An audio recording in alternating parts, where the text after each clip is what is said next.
Hi, everyone, and welcome to Tuesday Tea with Natalie.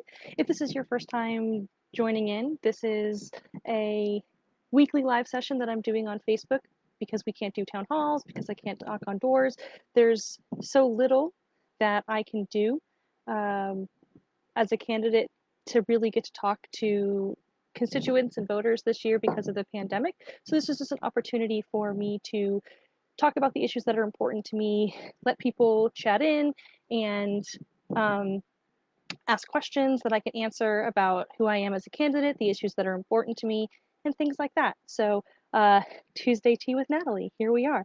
Today I am drinking an Earl Grey, and it's delicious. Uh, if you are unfamiliar with me as a candidate, my name is Natalie Busco. I am running for state representative for the 24th district in Georgia. I am a first-time candidate.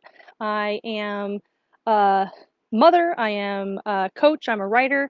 I work in marketing, and I am just ready to do something more substantial for my neighbors and my fellow citizens, which is one of the reasons that I am running for State House. So one of the things that I wanted to talk to you about today are property tax and the valuation of our homes that come with that. So property taxes are an incredibly important component of the way that counties make money to fund the police, to fund education, to fund a number of county services. Without property taxes, they'd have to find alternative revenue streams, which often look like increased sales taxes and things like that. I'm not against property taxes as a whole. What I am against is the county being able to come and tell me, oh, you bought your house for $175,000, but somebody decided to build $1 million home across the street from you. So now your home is worth $350,000, and that's the amount that we're going to tax you on. That bothers me. And the reason that bothers me is because for a lot of uh, for a lot of people who are on fixed incomes, so whether they are disabled or retired or anything like that, anything that causes them to be on a fixed income, they have made a determination of where they can live based on that set amount. And they bought a home and factored in the costs of additional things like property taxes and insurance and things like that based on their fixed income. And that is based on the amount that they paid for their home. In 5 years, for them to be told that their house has doubled in value by the county and to be taxed on that, that could, through no fault of their own, get them out of this living situation and force them to have to sell and move somewhere else because of that valuation. Another problem I have with that valuation is it doesn't go the other way. I'm sure you all remember the housing bubble that burst a few years ago, and that very well may happen again. When that happened, nobody's homes values were adjusted down. So people were being taxed on values they could not come close to selling their homes for. And when the county was asked about it, they were nope, that's the value of your home. We're not gonna reduce it down. So if you're going to say that it's fair to tax homes based on market value, but you're not going to adjust the other way for market value, you're only going to adjust up, that creates a problem for me. Then if you look at, so we've already talked about fixed income, but there's also, folks who are struggling working multiple jobs, trying to provide for their families, and they are, they've also made a determination about how much home they can buy. They made a responsible decision about how much home they could buy based on the amount they're bringing in. And then again, all of a sudden, this valuation comes in that could completely price them out. So if you look at some of the homes just in Forsyth County over the past 15 years, you have seen in 15 years over $1,000 increase in taxes per year. And that is a significant number for a lot of people. It doesn't seem like it would be all of that much. It's in the grand scheme of things when you're talking about mortgages and things like that. But, for a lot of people, these are homes they own outright. They've already paid off the mortgage and their living expenses are based on that. And, for a lot of people who are living paycheck to paycheck and don't even have $10 to spare to treat themselves to something nice, because every cent is going towards food and clothing and home and things like that, an extra almost $100 a month that has to be put aside to pay for these taxes is just too much.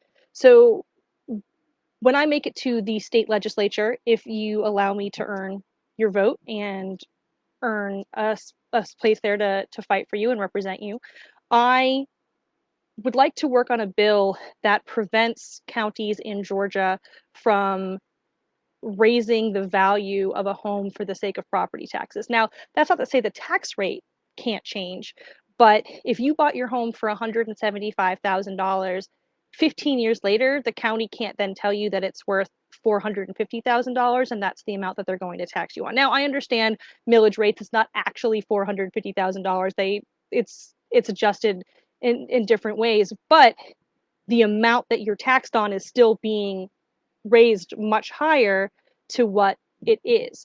So what I would like to see is when you buy a home, your primary living residence, then you are only taxed on the amount that you paid and nothing higher. And now for rental properties, vacation properties, which in Forsyth County, a lot of people have secondary residences on the lake and things like that. Those wouldn't have the same protections generally in laws like this that are enacted in different counties and states that I've seen. Generally, just as you don't get homestead protections and things like that for tax purposes on rental properties and vacation properties, you wouldn't get the same for valuation purposes. Um, and then once the house is sold, then you're paying, the next owner is being paid on that. Now, there's some arguments that people will make that the reason you're taxed on the value is because you are going to eventually see the returns from the community being built up and your home being raised in value. I would argue that I'm not currently seeing those returns, and if I'm planning on staying in my home for several decades, if I'm planning on willing my home to my children or my grandchildren, then I'm not going to see the returns that I'm supposedly getting by the community being built up and there being more value in the community that I'm in. So I think that there's some arguments to be made, but I don't fully agree with. Now, one argument that people make is that education funding is very closely tied to property taxes. And if you do something like this that would reduce property taxes, that can affect education funding. So that gets into a whole thing about education, and I'll actually be talking about education next week. I'm going to have a crossover episode with another candidate, and I'll talk more about that in a little bit. But it does mean that is a valid complaint, and it does mean that you need an additional revenue stream. And that's another topic for a whole other video, but some of the things that you can talk about there are getting rid of blue laws so that alcohol can be sold all day on Sunday. That increases tax that's coming in from people buying mimosas and Bloody Marys on Sunday morning. Or an Irish coffee, I guess. Legalizing cannabis. That is a great way to bring in additional tax revenue. Not only does it bring in additional tax revenue, it also reduces costs for the county sheriffs or the local police because they aren't spending money arresting, prosecuting, and jailing people for cannabis.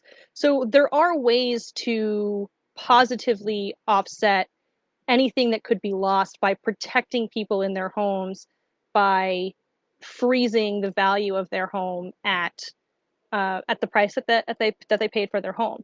And again, once a sale happens, and maybe even once the home changes hands, even through a quitclaim deed or something like that, or through inheritance, perhaps the valuation can change then. But for you living in your home as your primary residence, I believe that you should only be taxed on the amount that you paid in. Just because somebody decided that across the street from your neighborhood that has a cow farm and some chickens, and across the street they decided to build $750,000 homes, doesn't mean that you should now be paying more in taxes. You didn't decide to have that neighborhood there. So it seems like a small thing, and it's something that a lot of people probably don't think about, but I know every year I see it on the county Facebook groups and other places. I see people complaining every year, oh, they raised the value of my home again. Oh, taxes, property taxes. It's something that people get upset about. Now, something else people get upset about are when they no longer have kids in school and their property taxes are still paying for education. I don't have a lot of sympathy for that, honestly. And I know that's probably sounds harsh, but it's the fact of the matter that great public education benefits more than just the children who are in school. It benefits employers in the area because their workforce is better educated. It benefits local government because the people running for office are better educated. Good public education is the bedrock, the foundation of making sure that we have a great society. And if you want to be a part of society, if you don't want to live in a cave in the mountains by yourself, then part of living in society is contributing to all facets of society, even those you aren't currently partaking in, because you did very likely partake in public education, or you might have gone to private school, but you still live in the community, and in living in the community, you are benefiting from the community in different ways, in having road act, paved roads and things like that. And all of this ties together with property taxes. And it's because it's not just education that property taxes fund. So to me, part of living in a society and part of being part of a community is helping to uplift that community as much as possible. And education is part of that. So I have no interest in getting rid of Forsyth's protection for uh, folks over a certain age who have a reduction in taxes for school. That's not something that I would try to overturn at a state level at all. So please don't fret. I'm not going to try and take that away from you. But for younger folks who don't have kids in the system yet, or whose kids are no longer in the system, or who just simply have chosen to be child free, uh, yeah, you do have to pay taxes towards school, but it's a net benefit to you as being a part of this community. So, and again, you would still benefit though from having your property value frozen at a certain point, and at where you paid for it, and the funding for schools would come from other areas such as legalizing cannabis. I feel like I'm rambling a little bit, and I apologize for that. These are unscripted, so I'm just here. I'm just here chatting and drinking my tea. Um, and it's not a topic that a lot of people talk about and think about. There are a couple of counties in Georgia that have already enacted something like this, and I don't know if California and Florida still have this, but I know there's certain areas in both states that have the same thing. So I've seen it work, and I've seen counties find alternative revenue streams, especially in a county like ours where there are rental properties and there are um, other ways uh, to maintain property tax revenue through vacation homes and things like that. So if you have any questions about any of this, I certainly don't know everything and I don't have all the answers, but I'm happy to share any more thoughts that I have. And if you have any resources you'd like me to look at, no, Natalie, what about this? I'm happy to learn more. And you might change my mind. If you're really if you have a great reason for why you think that property taxes are just fine the way that they are, please share it with me, and I'd love to see that side of it. So for next week, fellow candidate, Krista Olenczak. She is running for State House in District 25, so she's right next to me. She on Saturdays has, I have Tuesday tea with Natalie, and on Saturdays she has coffee with Krista. And next Tuesday we are going to have a crossover episode. We're going to have tea and coffee with Krista and Natalie, and we're going to be talking about education. It's something that is very important to both of us, and it's something that's been being talked about a lot recently, especially with everything that's going on with the pandemic, but also with a Secretary of Education in place that doesn't believe in public education, even though that's what she is charged with overseeing. So there's going to be a lot to talk about, and it's going to be a great discussion. So I really hope that you will join myself and Krista next Tuesday at 4:30 to talk about education and the policies that we would like to see in Georgia, how Georgia differs from other states and how that can be changed, and just what we feel could be improved overall for education in Georgia, especially when you look at the successes other states have had and the ones that rank much, much higher than Georgia do in the United States for education. Uh, One last thing I'd like to say is tomorrow is my deadline for raising money for yard signs. It's yard sign season. I'm sure you've started seeing them pop up. I've seen quite a few Biden signs, Ossoff and Reverend Warnock, and then also seeing, Carolyn Bordeaux and Devin Pandy signs, which is great.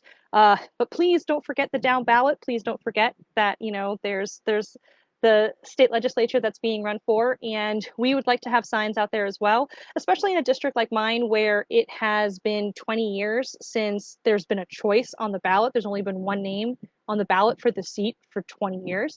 So letting people know that there's a point in going to the polls, that there's actually a choice, signs help us do that. We'd like to order 250 signs, which will cost us around $1,200. And we have a fantastic, generous donor who has agreed to do a donation match through tomorrow night. So any donation that comes in through tomorrow night will be doubled. And so that means that we only have $306 more to raise by tomorrow night. And if we raise the $306 more, then we will get to the amount that we need. That a double means we've reached the 1,200.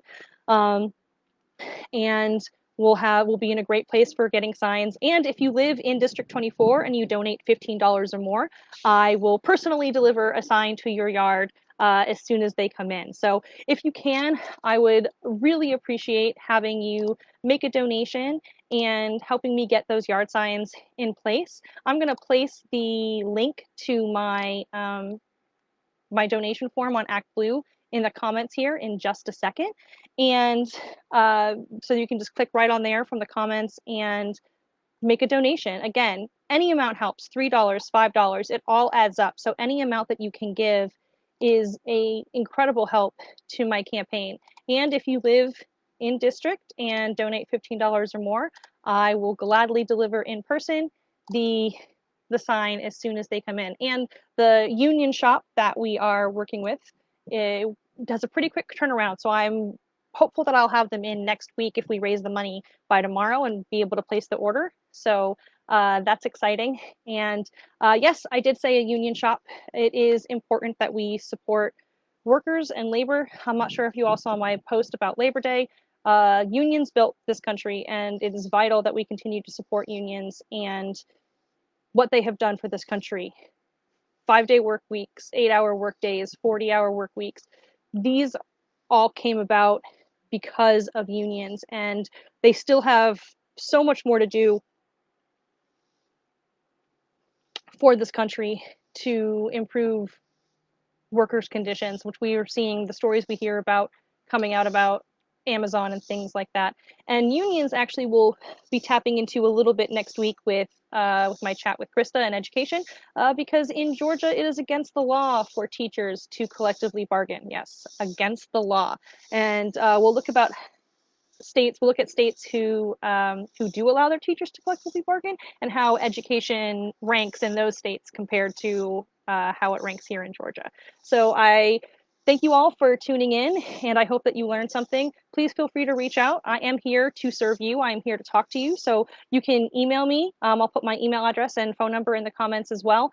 It's my direct campaign phone line. I don't have a staff answering that. It's going to come straight to me. Emails are going to come straight to me. And there's also Facebook Messenger. I want to hear from you. I want to talk to you about the issues, and I want to know how you feel about things. So please feel free to reach out, talk to me about property taxes, talk to me about education, talk to me about elections and voting and voter access and campaign finance reform and whatever else that you would like to talk about. And I look forward to seeing you next week on Tuesday Tea with Natalie, same Nat time, same Nat channel, and I hope you all have a great evening. Thank you so much.